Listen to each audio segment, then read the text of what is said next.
मन की बात पार्ट नंबर 4। और इस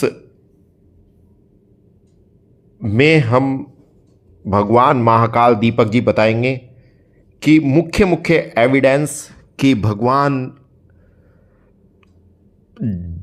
बोलते हैं जगत गुरु, महाकाल, न्यायाधीश, महादेव, श्री राम, दीपक जी, ये नाम बोलते हैं। अब मुख्य नाम गिनवा दें किन किन भक्तों ने क्या कहा। राम भक्त थे रानीगंज के, उन्होंने बोला भगवान हो आप। बाबू राम ने बोला गणेशपुर अंबेडकर ज़िले से ईश्वर हो आप। अफजाद ने बोला आपके जैसे संत ने पृथ्वी रोकी हुई है। राम यज्ञ ने बोला अयोध्या के आप जज न्यायाधीश हैं, हमारे भगवान हैं।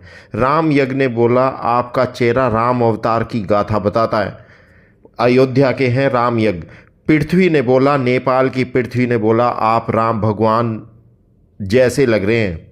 बिंदु ने बोला आप राम भगवान हैं नेपाल के। एलेक्स एनोटोनी यूक्रेन ने बोला कि you man this Shiva, you man Shiva और एग्जैक्टली शिवा। ये विदेश की आवाज़ थी। और अनिल शाह नेपाल के, इंसान के रूप में आप भगवान हैं, आप तपस्या कर रहे हैं, हम भक्त हैं। नेपाल की आरती ने बोला 100% श्योर आप शिव भगवान हैं। और भगवान दीपक जी की आंखों में देख के बोला था, ना कि वो वस्त्र टाइगर वस्त्र पहन रखे थे भगवान ने। नेपाल में वाइट टी शर्ट और ब्लैक लोअर में थे भगवान, तब भी नेपाल की आरती पहचान गई भगवान को और बोला आप 100% श्योर आप शिव भगवान हैं। झारखंड के रांची के रहने वाले मुन्ना तिर्की ने बोला कि आप शिव का अवतार हैं, वो नेपाल में। कन्हैया दास महाराज ने बोला अयोध्या के श्री राम धाम आश्रम के महंत श्री महंत हैं आपको आशीर्वाद की क्या ज़रूरत। प्रत्युष ने बोला तिवारी श्री राम धाम आश्रम से, तुम्हारा स्वभाव ऐसा है तुम रोते हुए को भी हंसा देते हो। ये भगवान के समक्ष बोले जब वो उन्होंने पहली बार देखे। राम जानकी मंदिर में सभापति ने बोला, निर्मला ने बोला कि आप शिव भगवान थे, इसमें कोई शक ही नहीं था, कोई कह ही नहीं सकता कि आप शिव भगवान नहीं हैं। प्रयागराज में जब कुंभ लग रहा था, सेठ धनी ने, प्रीतम गिरी ने बोला जगत के मालिक हैं आप। और दीपक नाथ प्रयागराज में महाकुंभ में बोला महाकाल बन गए आप दीपक से। ये अघोरी बाबा थे, अघोरी बाबा की आवाज़ थी महाकुंभ की। सेठ धनी प्रीतम गिरी ने बोला जगत के मालिक है और मेरे सामने तो शिव भगवान खड़े हैं। राज ठाकुर ने बोला दरबेशपुर जौनपुर ने कि आपका विशाल रूप है, देखा मैंने सपनों में शिव महाकाल जैसा। और इतना बता दें राज और आद्या देवी ने, और ये दरबेशपुर से, उन्होंने ये भी मांग की थी कि आपको स्थान मिलना चाहिए।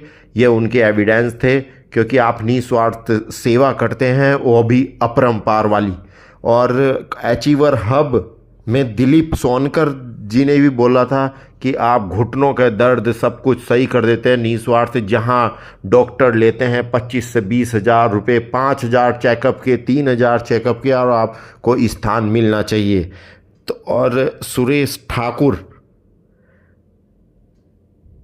भगवान के रूप में आए हो, ये दरबेशपुर की आवाज़ थी कि आप हमारे गांव में पधारे और भगवान के रूप में आए। और जगन्नाथपुरी ने जगन्नाथपुरी मंदिर हरि ने बोला राम का अवतार लग रहे हैं आप।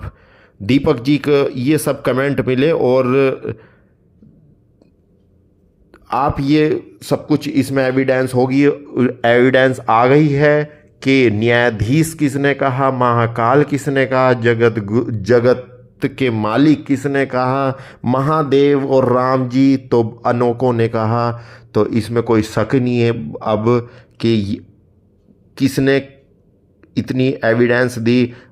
और आप गुजरात की आवाज़ सुने, आप कन्याकुमारी की आवाज़ सुने, आप गंगा सागर की आवाज़ सुने, आप नेपाल की आवाज़ सुने, आप हरिद्वार की आवाज़ सुने, आप उत्तर प्रदेश की आवाज़ सुने, अयोध्या की आवाज़ सुने, सब की आवाज़ सुने और उसके बाद आप कुछ निर्णय लें हमारे विपक्ष में, वरना सब पक्ष ही पक्ष है। अब सब कुछ आप ही का है। और ये अगर आप नहीं मानते तो जितनों ने ये बयान दिए हैं मीडिया के सामने कैमरे में, तो सबको सामने खड़ा कर दें और जो भगवान की भावनाओं से, दीपक की भावनाओं से जो खेला है उसको फिर जेल होनी चाहिए और दीपक भी साथ जाएगा। दीपक पहले आगे आ जाएगा और फिर ये पूरी टीम जाएगी। और लगभग ये टीम है जो बयान दे चुकी कम से कम 250-300 लोगों ने। और अभी एक मर्डर हत्याकांड का केस था ऋषिकेश से, क्या नाम था उसका जिसको अभी वो हुआ,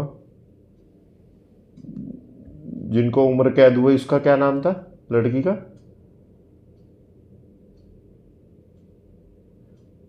अंकिता भंडारी है। अंकिता भंडारी के केस में 150-60 ने गवाही दी थी, बयान दिए थे, गवाही दी थी और आंखों देखी भी नहीं थी, तब भी उम्र कैद की सज़ा हो गई दोषियों को। तो भगवान के पास तो वीडियो है, सब कुछ है, 250-300 लोगों की वीडियो है अगर देखा जाए तो पूरी। और 250-300 लगभग फिर या तो वो अंदर और उनके साथ हम भी अंदर रहेंगे, या तो फिर वो हमारे और हम उनके, और फिर देश के राजा हम ही हैं, इसमें कोई शक है ही नहीं बचा।